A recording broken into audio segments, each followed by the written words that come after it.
What's up, travelers, expats, and good people everywhere? Thank you for tuning in. If this is your first time here, my name is Sade. Welcome. And if you've been following me during this journey and regularly watching my channel, thank you so much. Welcome back. It's so good to see your beautiful faces. Although we're all currently in quarantine because of the coronavirus, which is a pandemic that's touched all the corners of the earth. I'm actually in India now, and the entire country is on lockdown due to the virus. I think we're going on like 60 days now that I haven't left my apartment. Yep.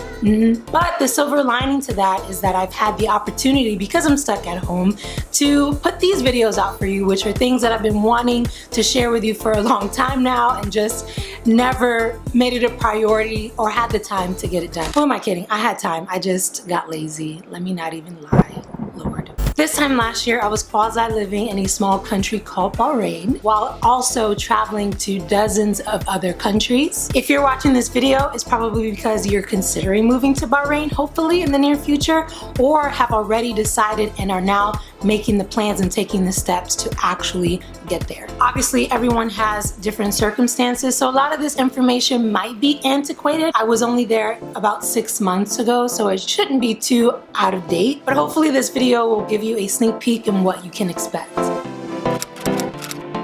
What is an expat anyway? Why the hell do people leave their maternal countries to move to a foreign place? Well, to put it simply, an expat, which is short for expatriate, is just a person that chooses to live in a foreign country, outside of the country that they were born. There are many reasons why people might choose to leave their country and live in another place. Those being for better work opportunities, it could be for school, volunteering, family or loved ones. Maybe you fall in love while traveling and you decide, hey, I love this person, I want to move to their home country, let's say. And I think a lot of people, especially in Bahrain, particularly from what economics might call third world or developing countries, move there for better quality of living and to possibly make quite a bit more money than they would normally in their mother country. My situation in particular, my husband serves in the military, and shortly after getting married, we got news that he was going to be deployed to this country of Bahrain. If I'm honest, I had no idea what the hell Bahrain was, where it was located. I had to look it up on the map, but I wasn't ready to leave. I had a good job in Miami. We had our house, I had my car, my whole life was settled there. And so he left without me basically, and I stayed behind. But what ended up happening after he had gone a few months, I had realized that we really missed each other and struggled a little bit with communicating with, he was up when I was asleep and I was asleep when he was awake. So it was just a really big disconnect, especially being newlyweds. And then, you know, as fate will have it, there were a lot of changes at my job, and then I was starting to feel like I wasn't being fulfilled as much there anymore. Even though I loved my place of work, I kind of felt this burning fire within me that there might be something else better for me out there. I really missed him, obviously, and traveling has always been a constant in my life. So him being in Bahrain presented a unique opportunity for me to use Bahrain kind of like as a home base so that I can travel. After many months of long talks and contemplations, I finally decided that I was going to quit my job. It was literally the scariest shit I've ever done in my life. I've always had a job since I was 16, and move to Bahrain and see where my bravery and my leap of faith would take me. Again, I knew nothing about Bahrain. All I knew at that point after looking it up on the map was that it is kind of in a hot spot politically and geographically, and literally it's hot there. Like, it gets really, really, really hot. If you want to see more of my story and kind of the lead up of my journey, be sure to check out that video here. I actually kind of watch it every now and then because I'm still kind of amazed that I even did that shit. But honestly, it was one of the best decisions I've made in my life. Bahrain is like a little gym, and it honestly is gonna always hold a special place in my heart. I absolutely loved my time there. The first thing I want to say is that expats, for the most part, live in a bubble. Let's keep it real. By my observation, and in my opinion, I would honestly classify expats and immigrants in two separate circles that kind of intersect there in the middle. In this video, I'll be discussing some things that expats might find useful, particularly when it comes to moving to Bahrain. The other category is a whole nother can of worms that I'm not even gonna touch because honestly it can get us into a really black hole. I may touch on it briefly and very carefully, but in my opinion, an expat experience encompasses far less hardship and abuse than the experience of an immigrant coming from a poor nation there to Bahrain to work. I obviously have opinions on it, but I don't feel like I'm qualified nor would it be appropriate for me to comment. And I feel that it would honestly be doing a disservice to even pretend like I know what they're going through. And that's all I have to say about that. Alright, well now that I've gotten that out of the way, when I first arrived to Bahrain, after a few days of kind of getting a feel for the country, I journaled a little bit of my first impressions. I wrote, I felt uncomfortable wearing a skirt or a sleeveless shirt, like something like this, and would often wear a scarf to cover up. The working class seemed to be composed of mostly Asians, that being Filipinos, Indians, Indonesians, Bangladeshis, Pakistanis, you name it. I feel more comfortable here than I do in the middle of America. There are black people here, yay! I did write that because, you know, again, black people, we have our own experiences when we travel, and I was pleasantly surprised that Bahrain is really, really diverse. It's also an easy transition for Westerners because there's a nice juxtaposition between the Arabian cultures and Western living. There's Western style toilets and bathrooms and showers. Americans, we're used to a lot of space, and Europeans, not so much. So I adjusted really well because it felt very familiar, like living at home. I also wasn't expecting this, but it's great that it's so cheap to travel from Bahrain because I did a lot of traveling, like I said, during my time there. And I could fly to Europe for 300 bucks. I can fly to Thailand for 200. I wasn't expecting that. So that actually was a really, really excellent bonus. Most people speak English.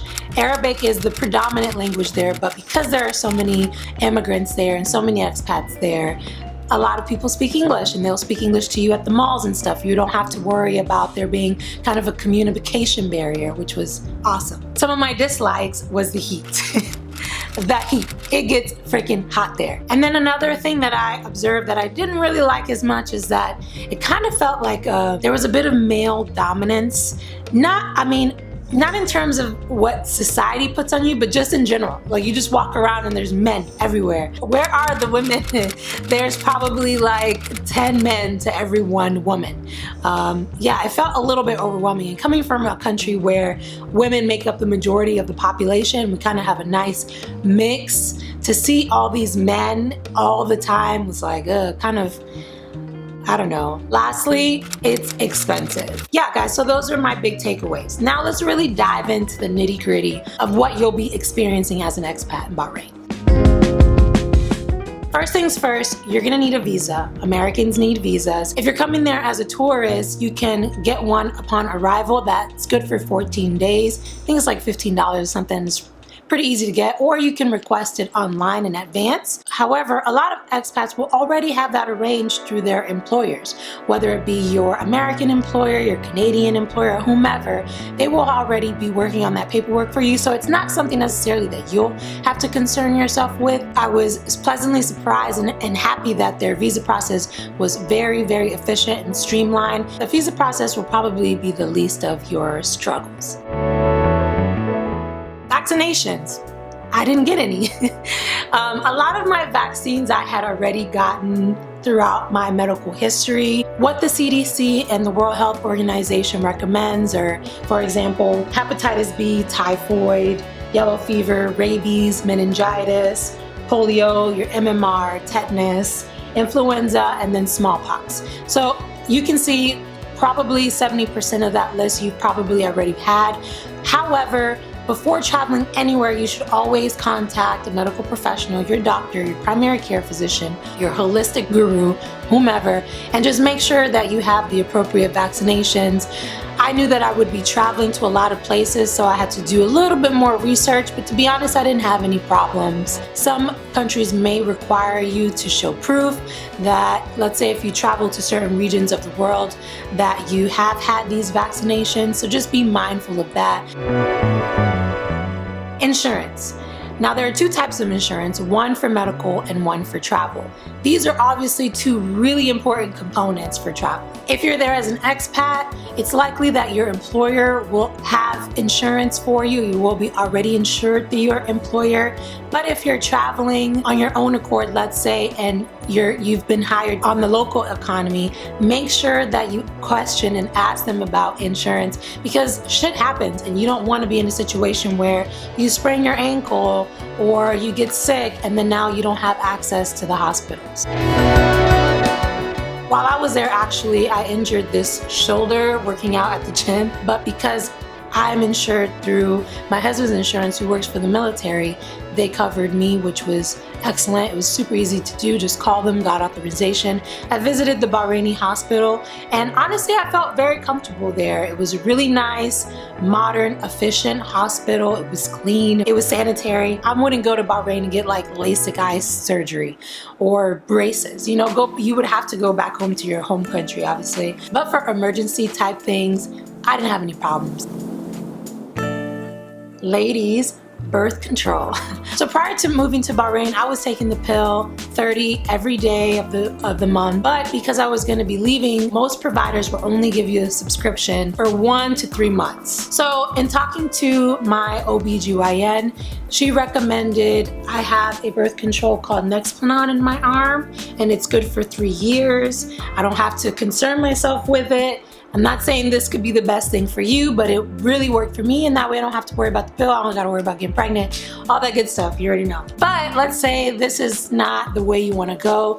Talk to your doctor. There's IUDs, there are other options to still protect yourself from pregnancy, abstinence, without feeling stressed about not being able to get your prescription refilled every month. Your insurance provider may also cover through a company called Express Scripts, which mails you 3 months in advance your prescriptions. So let's say it's not birth control. Let's say you have, I don't know, allergies or other medical conditions. Talk to your insurance companies and see if there is a program where your prescriptions can be shipped or mailed to you frequently. All right, cost of living. Let's start with real estate because we're gonna need somewhere to live. Just part of my observation, Bahrain is kind of a expat-driven real estate market. And what I mean by that is a lot of the landlords and these apartment or condominium businesses, they know that people are coming there probably on the dime of their employer. So they're gonna be charging you, ladies and gentlemen, premium price. A lot of times, especially if you're in the military, they already know how much the military is gonna give you for your apartment based on your years of service and rank. So there's not much room to negotiate because they know these numbers already. So it could be the fact that your neighbor, who's a local guy or whomever, he may be paying half or a third of what you're paying. That's just how it is. I hate it. I feel like it's semi-corrupt, but that's just how it is. And rent is not cheap. I would say rent in Bahrain is very comparable to the rent in Miami. If you're living downtown or Biscayne in some premier, location with water views, etc. I think our apartment was around $2,200 a month for a 2-bedroom, 2-bath. Beautiful views right on the water. I loved our place.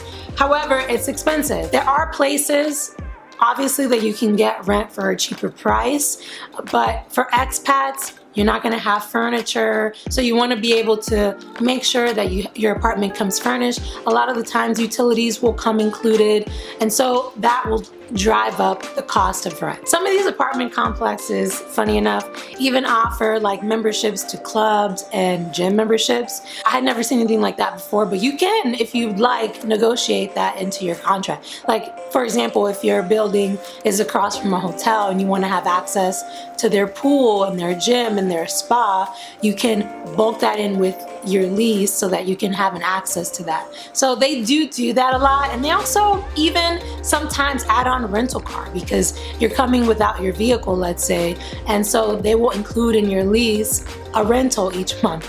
I've seen crazy stuff like that, but just keep in mind that increases the price of your rent.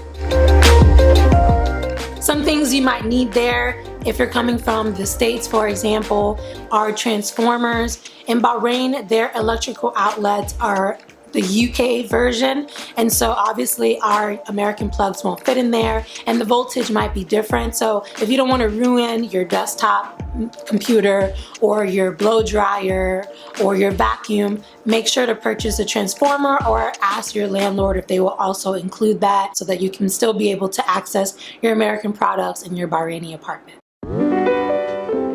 All right, let's talk a little bit about water quality. Bahrain is probably one of the most water distressed countries in the world.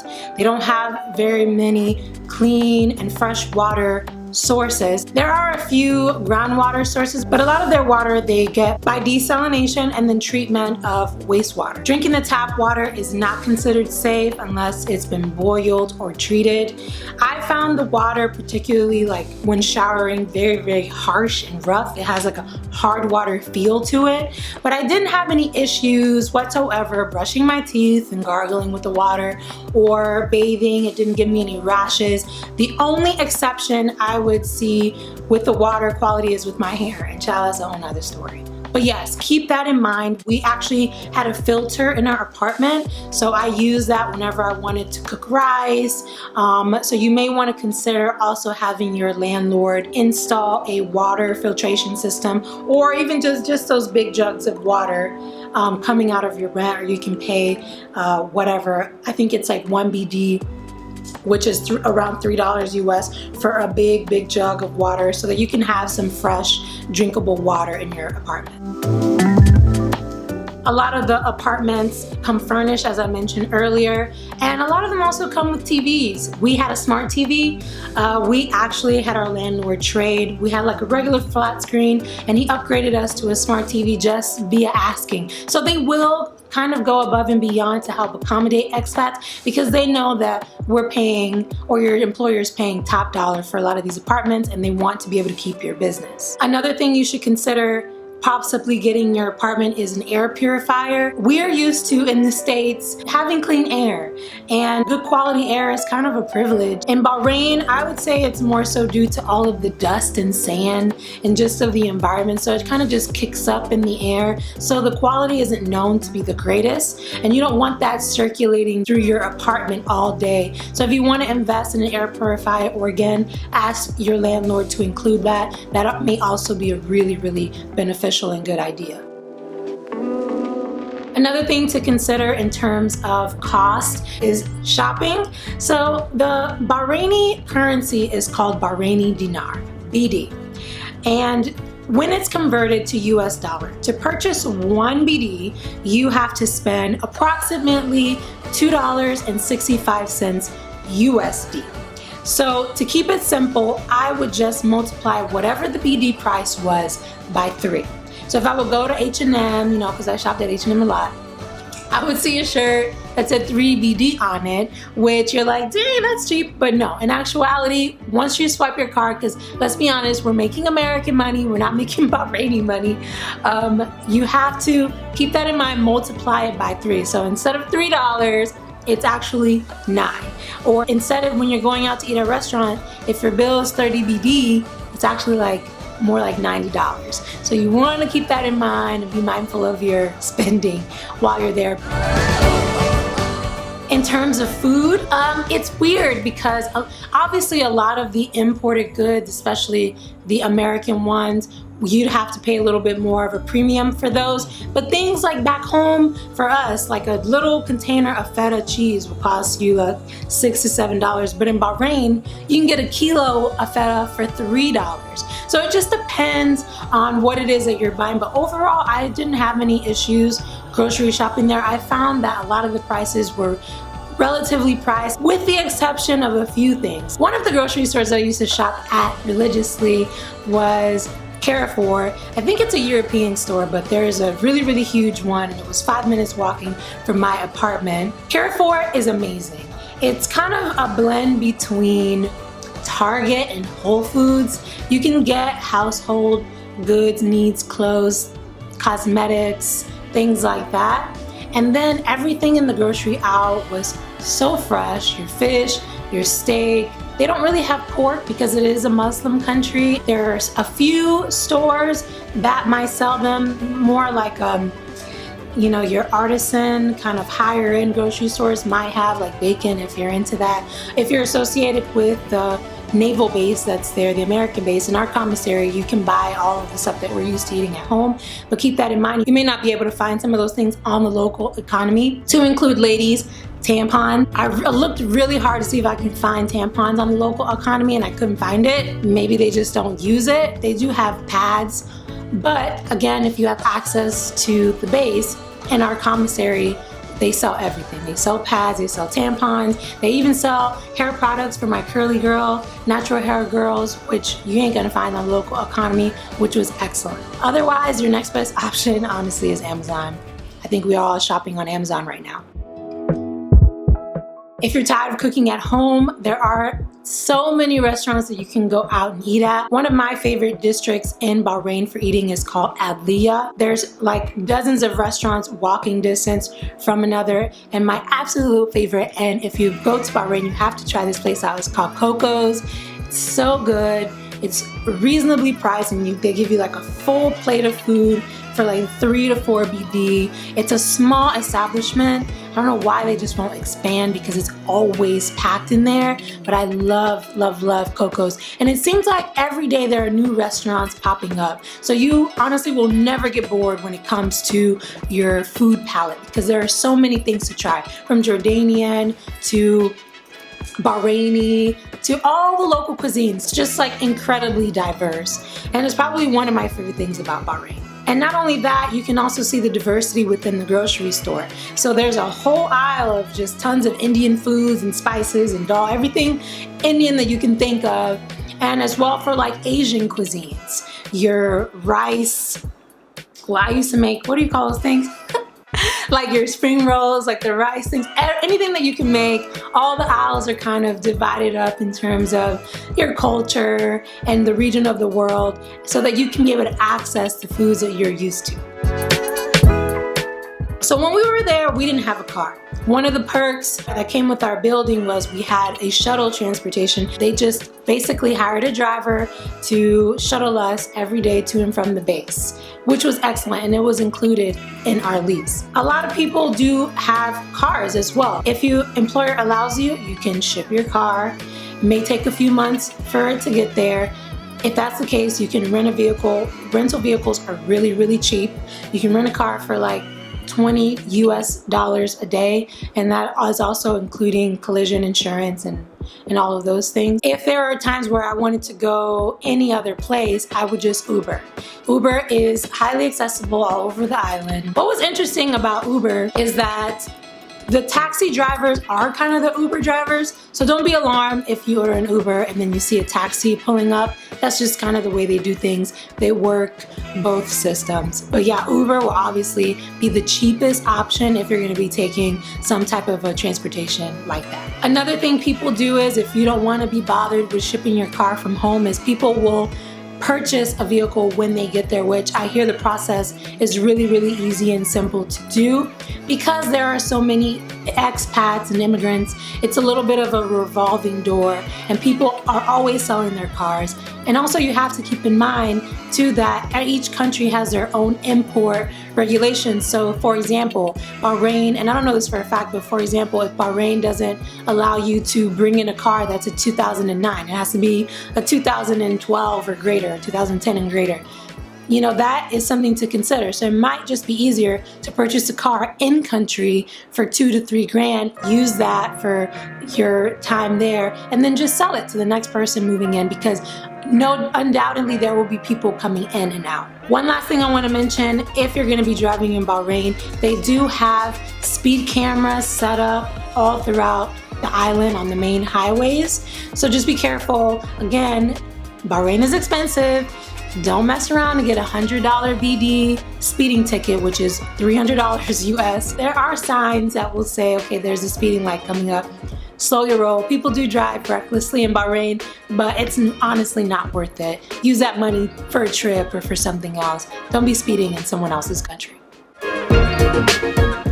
Some of the areas that you might want to consider to live in for expats, we lived in an area called Sif. I loved living in Sif because it was 5 minutes walking distance to the largest and newest and most premier mall in Bahrain called the City Center.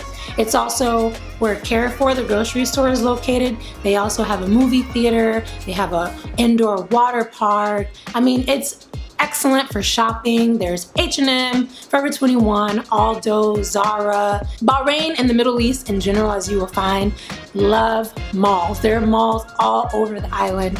Probably we had in Sif maybe 3 or 4 malls within the 1 mile square radius of our building. So I was able to walk 5 minutes to one mall, 15 minutes to another mall.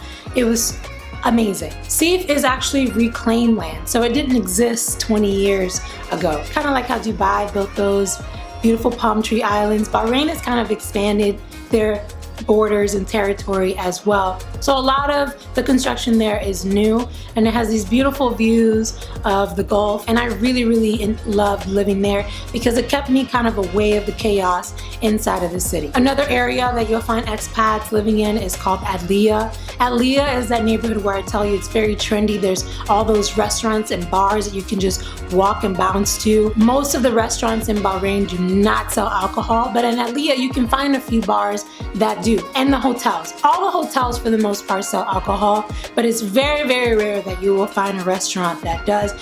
If not, it will probably be in this neighborhood, Adlia, and it's also pretty close to the town and close to the American base. It's a great area for expats to live, especially if you don't want to live in a condo. If you want to live maybe in a 2 or 3 floor flat or a townhome. Let's say you're bringing pets with you. A lot of the skyrise condominiums may not allow pets in the building, but in Adlia you will definitely be able to find places that do allow pets and that have yard space for your dogs or cats, and even your own private pool. Another popular area, and this also is part of Bahraini's reclamation of land, is called Amwaj. These islands are a little bit further out from town on the opposite side of the island, kind of on the other side of the airport. Beautiful mansion. This is like if you're bringing your family of 4 or 5 people and you just want some space to be able to spread around. Amwaj would be a great place. I do recommend that if you live in Amwaj, if you don't have a driver, let's say, that you get a car because you will most likely need it to get to your job and other places on the island. It's not super remote, but it is kind of remote, like it's not walking distance from things. But it's so nice out there, it's quiet and it's peaceful. All the homes are kind of set up in like this Venice style environment where you have canals. I have a friend who lived in Amwaj and we would go over and paddleboard in her backyard. It was excellent. Amwaj is a great place and it's up and coming where a lot of expats are moving into. Another great area would be American Alley. This is an area that's literally right outside of the American Naval Base. I personally wouldn't want to live there because it's very congested, but if you want to have the comforts of like Papa John's and Dairy Queen downstairs, hey, this is probably the right place for you. And if you're not going to bring a car, you don't plan on bringing a car, you just want to have your bike and bike into work, this is also another great place to live because it's 5 to 10 minutes max from the American Naval Base and all the, like, it's a really vibrant area. And lastly, if you don't want to be too far from Manama, another good neighborhood that a lot of families will move into because there's tons of space, huge, enormous homes with like 5-6 bedrooms, is an area called Hid. It's right across this bridge. Be mindful, that bridge has a lot of traffic. So if you don't want to be dealing with traffic, I would not recommend that you move into this area, but a lot of expats do. And it is safe and it's nice. All in Bahrain is fine. To touch a little bit on the safety, I didn't feel unsafe at all. However, the only exception to that is there might be some political tension. As I mentioned, expats, we live a little bit in a bubble, so I don't know the full extent of the tensions between like the Shia and Sunni Muslims in Bahrain, but there is that tension, and so you want to be careful and maybe speak with your employer. They may know more of what areas are probably not the safest. And when I use safe loosely because during the day, no one's really bothering you, no one's pressed about you, but there is a little bit of underlining tension, political tension between groups of people on the island. But again, It didn't affect my life, and I felt completely safe. Bahrain is safe. That's the key point, exclamation point, that I want to pass on to you guys. Now that we're a little bit settled in, if you're moving to Bahrain and you still want to be able to communicate with your family and friends back home, you're going to need, obviously, a cell phone. I know that T-Mobile and the Google Fi have plans where you don't need to switch your plan. You can use your same cell phone number and your data, overseas. That is a possibility. However, if you want to get a local number, which will obviously be far more economical, I would recommend getting a SIM card with two of the most popular companies in Bahrain are called Viva and Zain. I had a Zain SIM card in my unlocked iPhone, and I think for $16, right around $16 US a month, I think I had unlimited data, or I never reached my data if I didn't have unlimited, and you get a certain amount of calls or whatever, but $16 a month. Flat fee, and that's all you have to worry about. It's prepaid, so every month or every 3 months, whatever kind of plan you get, you just go and you refill it. Obviously, it's not good outside of Bahrain, and I don't even think outside of the GCC countries, I'm not sure, but these are just some options that you can think about when coming to Bahrain and be able to communicate and with your families and stuff back home. Let's talk a little bit about what it is being a woman in Bahrain, because this was probably one of the things that made me the most anxious when I knew that I would be going there, because I didn't know what my experience would be. But honestly, I love Bahrain. I didn't have any problems. There are no rules in terms of covering your hair, and I don't know that there are any laws in terms of your dress code, but there are cultural norms and traditions that I try to be respectful of. For example, this kind of dress is showing a lot of my upper body skin. If I'm to wear this, I will probably wear a scarf to cover, because you're just gonna look ridiculous. You're gonna stand out. Everyone else is covered for the most part, so you don't want to be rude and disrespectful either. Another thing to keep in mind of is safety. As I mentioned, I didn't feel uncomfortable, or not uncomfortable. I should say I didn't feel unsafe during my time in Bahrain, but shit happens. Women get raped, they get molested. Bahrain is no different from any other place in the world, so obviously you want to use your best judgment, kind of keep your guard up in a sense, and just be careful as much as possible. That's a given. It's kind of self-explanatory. In terms of things that I was experiencing with the men, the Bahraini men, they didn't really bother me too much. They were not concerned about me. If I was in the mall alone, let's say, shopping, they're with either their friends or their families and their wives and their children. They were not pressed about me at all. The Indian men, however, and I don't know if it was because a lot of the Indians come there for work and they're there working really hard for months at a time, not justifying their behavior, but they're away from their families, their wives, let's say, so they stare intensely, so much so that it would make you feel violated. Even as I was dressed, fully covered, after a while I got used to it. If I'm walking past a group of say construction workers, I just plug my headphones in, act like I don't see them, and keep walking. But no one ever talked to me.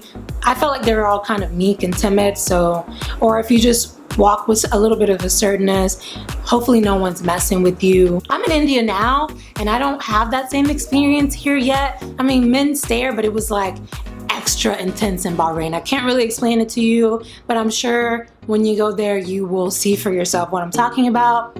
So just be aware, it could happen.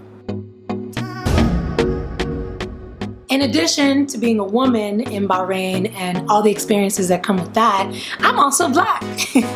So for my African American or Black or darker skin, Latina travelers out there, my experience in Bahrain was perfectly fine. As I mentioned earlier in the video, I felt safer in Bahrain than I did in some parts in middle of America, or from Florida, the hell, where I'm from. There are parts where I don't feel comfortable going in my home state. But in Bahrain, I didn't feel unwelcome. I didn't feel discriminated against. I didn't feel like judged when I would go shopping. I didn't feel like people were watching me with the intent of like, oh, is she gonna steal? No, none of that. I felt perfectly fine. I mean, if I were to stand up, if anything, it was probably because my hair looked like this, but no one even made any comments about it really. So I didn't find it to be a hindrance or kind of a downer on my experience. One thing I will say about Black women in Bahrain, if you're moving there as an expat, we have our own needs. Yep, hair stuff is one of them. And don't be afraid, because Bahrain is a really diverse country. And so through word of mouth, you'll see another Black girl and you'll be like, hey sis, how long have you been here? Oh, I love your braids. Who did your hair? And then just via word of mouth, you'll learn that there are some people on the island who know how to work with curly textured hair. Someone recommended a lady from Ghana. She came to my apartment, she braided my hair right there on my living room floor.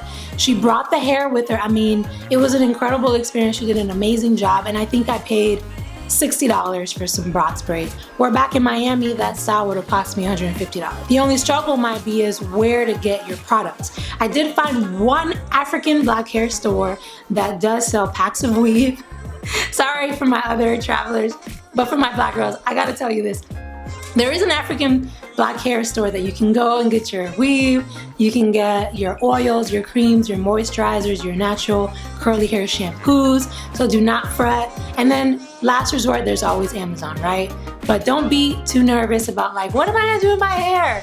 While in Bahrain, I survived, and you will too. Whew, okay, weather. Actually kind of hot right now. Okay, the weather in Bahrain, let's see, they have two climates, hot and really hot. No, so there is a winter period in Bahrain, but it's not like the winter that you're gonna get in Michigan. You're gonna get a nice, cool 60 degrees, maybe breeze in the air. It's amazing weather. And in the fall as well. But when the summer hits and it's hot, it is freaking hot, okay? I think my flight landed at like 11 p.m. at night, and it was probably 99 degrees, and the humidity was at like 70. So you're just like sweating in places that you didn't even know you could sweat. It's disgusting. And if you try and roll down the window and stick your head out, the air feels like a blow dryer in your face, so it's not refreshing. It's like that kind of heat. The only good thing about it is that it doesn't last all year. I would say it probably starts to heat up around the months of March and September, but it's at its highest at the end of summer, like July, August for sure. September is like hot, like you don't even want to freaking go outside. It's like 120 during the day. It's miserable. But the rest of the year is really pleasant. And then you'll have almost forgotten how miserable that heat was. And I think my second summer around, I actually started to get used to it, believe it or not, but it still sucked. So keep that in mind. It gets hot and you still gotta be dressed. Like, it's not like in Miami, we barely wear clothes. But in Bahrain, you still have to be covered up. So bring some light, airy clothes, get some yoga stretch pants, honey. That's how I live my whole summer, in yoga pants, because it does get really, really warm. So you'll notice on the island there are lots of Saudis. Bahrain shares a bridge called the King Highway, if I'm not mistaken, with Saudi Arabia. So you'll see a lot of the Saudis will come into town on the weekends. Bahrain functions on a Sunday to Thursday work week. Why? Because Friday for Muslims is days of worship and prayer. Similarly to like you would go to church on Sundays if you're a Christian. So Fridays are church days or mosque days, and then Saturday is your last off day, and then you go to work on Sunday. Thursdays are your Fridays, your Friday for the work week. So a lot of the times you'll see a lot of the Saudis will come across the bridge Thursday evenings, and they'll spend the weekend, maybe Fridays and Saturdays. So you'll see this influx of people coming in the weekends, and it's probably because a lot of Saudis and or expats that live in Saudi Arabia who just want some relief in Bahrain over the weekend. One, because like I said, Bahrain is more progressive. We serve alcohol. They do not serve alcohol, to my knowledge, in Saudi Arabia. We have movie theaters. women can drive. I mean, I think these are all kind of new things happening in Saudi Arabia. So they'll come to Bahrain so they can have a little bit more fun, if you know what I'm saying. And to add to that fun, on Fridays, I still haven't determined yet if this is just mainly geared towards tourists or if the local people actually participate in this kind of fun tradition. But Fridays are like brunch days. So a lot of the times, I mean, I love a good brunch. I used to go to Sunday brunches when I lived back home. A lot of the hotels will set up in these beautiful, extravagant ballrooms, full display buffet of any and everything that you can eat fresh. There'll be live music, a DJ, and it is so much fun. You can drink all you want. There's open bar and all that's included, but you're probably gonna pay anywhere between $50 US to $150 US for these brunches. It's like normally from like 12 to 4 or 5,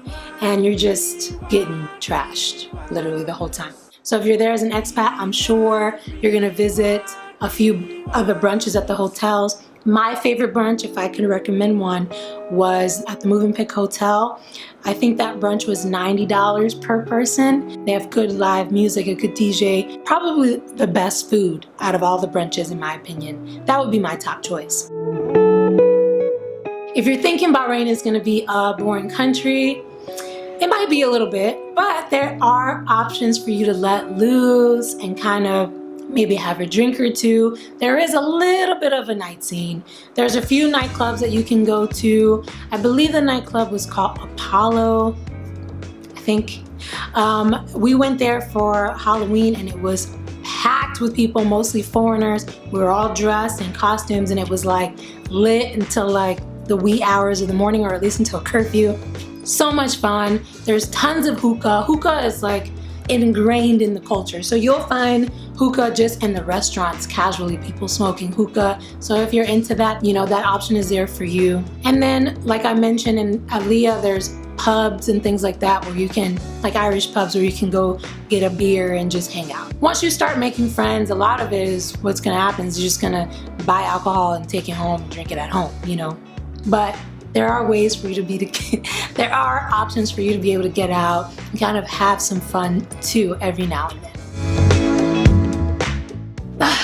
All right, I'm almost done, guys. Hang in there. Another really important thing you need to know about living in Bahrain is a special time in the year that Muslims fast, and that time is called Ramadan. I go into Ramadan and things that you should know being an expat living in Bahrain during Ramadan in the video. If you want to check that out, just click on this link right up here. One thing I do want to correct, as one of my viewers corrected me in the comments of that video, Ramadan actually takes place based on the lunar calendar.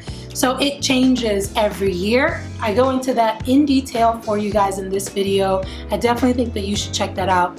Honestly, it's probably one of the most important things that you should learn while you're there in Bahrain, because it will affect kind of how you function during that time. So you want to make sure you know as much as possible. And lastly, you're there as an expat. I know your primary purpose or reason is probably going to be for employment, for school, or travel like I was there for. However, don't take for granted that, you know, we're still in a privileged position. So if you do have some time and a little space in your heart, I would highly recommend that you try and volunteer and give back to the country that's hosting you in some way. I know for me, throughout my travels especially, I have a huge passion for animals, and you see stray dogs everywhere. And so thankfully, via a friend that I made during my time in Bahrain, she kind of brought me into this organization where they were doing kind of a 2-week spay and neutering program where they flew in medical professionals and vets from all around the world, and they would trap stray dogs, spay them and neuter them, and then put them back in their neighborhoods so that they can kind of keep the population under control. And it was an amazing thing to be a part of. It was very successful. I think they may have spayed in the time frame of like 14 days over 200 some odd dogs. You know, it's just a small way for me to be able to give back to this country that I feel like is giving me so much, of just making me a well-rounded person, sharing their customs with me. I'm so grateful for that, and I wanted to kind of do my part to give back as kind of a token appreciation for, you know, them allowing me to come and share their home with them. Okay, that's all I got for you guys. Sorry if this video is kind of long. I just wanted to kind of tick through all of the things that I felt on the surface you might want to know immediately to get ready for your move to Bahrain. If you like this video, be kind, leave a thumbs up. I didn't want to make this video too long, but I'm sure there are things that I may have left out. So feel free to comment down below, leave your questions. I try and respond and answer to all of them. And I'm also open to updating this video if I learn some things that I feel like might be useful to you, and it just kind of gives us a forum in the comment section to be able to share the knowledge with other people who will be moving to Bahrain in the future. Being an expat is not comfortable, and it's not meant to be comfortable. It's meant for you to push yourself a little bit out of your comfort zone. Don't go in with the expectation that it's going to be like home, because it's not.